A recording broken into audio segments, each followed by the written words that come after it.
introduce our next poet, a person who has read here before. This is not new, so for them. So please give it up for our poet for the evening, Jesse Eichmann.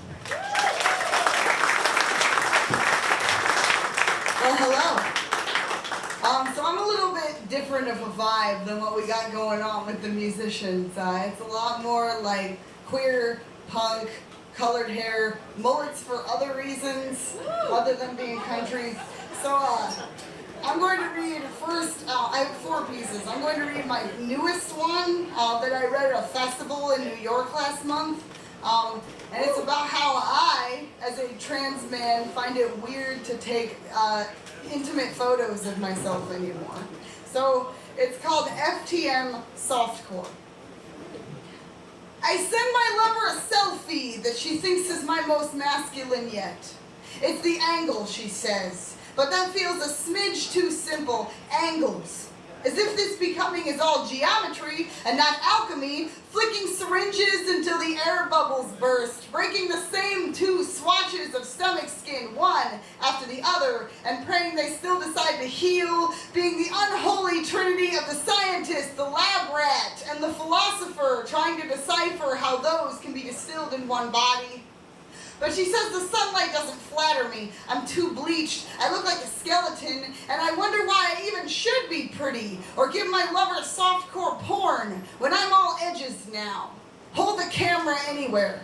Angle my eyes anyway. Give me background lighting, rose petal pink. It's not sexy to be a snapshot of schism, breaking the body from the inside out to save the mind. I habitually put my hand on the same part of my chest, and it's not a flourish, it's a ruse to cover cleavage and the acne that marks where I wish a bra strap wasn't. And does she see the finger digging into my neck as if to check my pulse, verify that I'm still in this hardening, shifting suit, but not clothed in dirt, not helmeted with a headstone, the heart throbs a yes I don't always trust?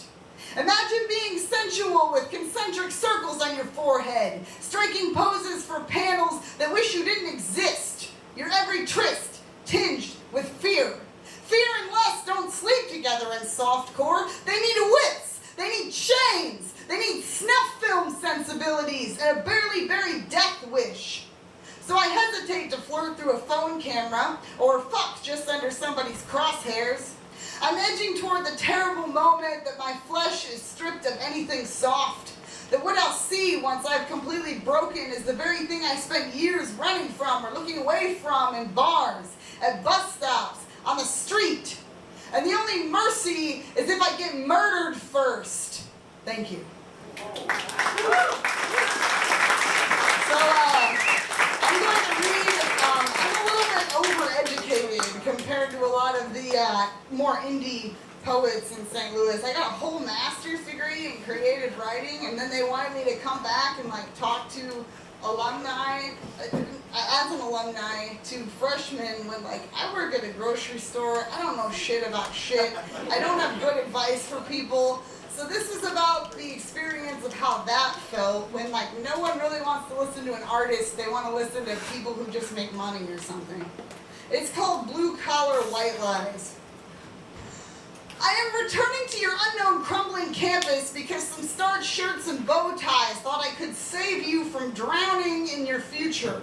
Oh, those poor fuckers. As I craft the mask you're about to interrogate it for a grade, I twirl in front of my space heater like a rotisserie chicken, pausing long enough to burn my butt, then my kneecaps, then my elbows, then I rotate to a plate on the floor where badly buttered sourdough toast is getting cold. The center does not hold, the edges accept nothing, and the butter clumps in a single circle between. My sock snags on my misaligned floorboards, my other foot hits the bin of clean clothes I've whittled down and failed to fold for 5 days. I'll sit between a lab coat lady with too many letters behind her name, and one of 3 guys from Edward Jones will give you a 30-minute discourse on the economy.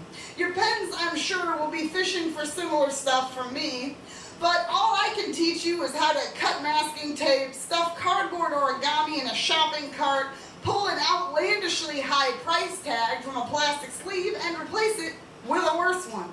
I can teach you how to recover copious out-of-stock labels from your washing machine and write metaphors about them that no one will ever read. You'll thank me insincerely and seek out the stockbroker across the room. Some bastard who sucked at swimming by Sardinia 2 centuries ago called poets the unacknowledged legislators of the world. I mull this over with my toast donut and realize what a sneaky genius he was. If poets are politicians, and politicians are paid to put on puppet shows and sell their spin jobs to an unsuspecting public, then what am I but an inspired liar? So yes, I'll do my duty as a poet and tell it slant. I'll be the parent that sits on your shoulder humming curriculum vitae and networking and professionalism, and you'll never find out that I don't know what those things mean. Besides, this charade I'm playing can't leave you worse off than you are. Who knows? Maybe by some statistical long shot you'll make it and be so famous that your plague-hardened heart gets its own grave. Okay, so I'm going to read one of my favorite poems to read now. It's a little bit of a shorter one, but the rodeo came here, so I'm going to read my own rodeo. So a while back, when I was in grad school, I had this professor who made fun of my sex life in an email. Called it rodeo-style bedroom antics, and basically called me a little girl and a whore at the same time. You figure that out. And so then I wrote him a clapback poem. Quoting his email, and it's called Rodeo-Style Bedroom Antics. What are those exactly? What are you picturing? Do you think I'm rubbing a gun muzzle against my boyfriend's beard, or ending every sexual exclamation with "Howdy, partner," or slapping a saddle on him and making it buck under me on his carpet? There are no holsters, no horseshoes, no straw strung between teeth, no cigarettes even. Tonight, I stand before a glass door, strutting in my jockeys and imagining myself kicking in those swinging saloon double doors, blowing into the piano player's lap while he tickles both the ivories and my chin, and if any hombre complains about his entertainment being interrupted, or tries to snarl, "Hey, dollface, I got something to fill that hat of yours," I'll chop the tops off bottles and spit ground glass in his eyes, saying, "Call me sir." But this is all a charade, a pageant masking the only math problem that matters. How many goddamn birthdays do I have to add to 25 before a 60-something man with a PhD stops seeing me as a wayward little girl? Woo! Okay, last one.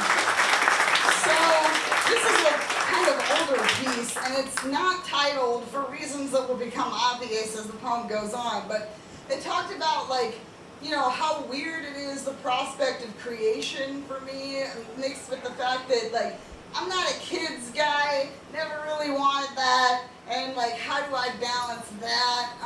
And so I based it off of a very old 17th century poem where the writer refers to her poetry as her bastard children and talks about how it embarrasses her.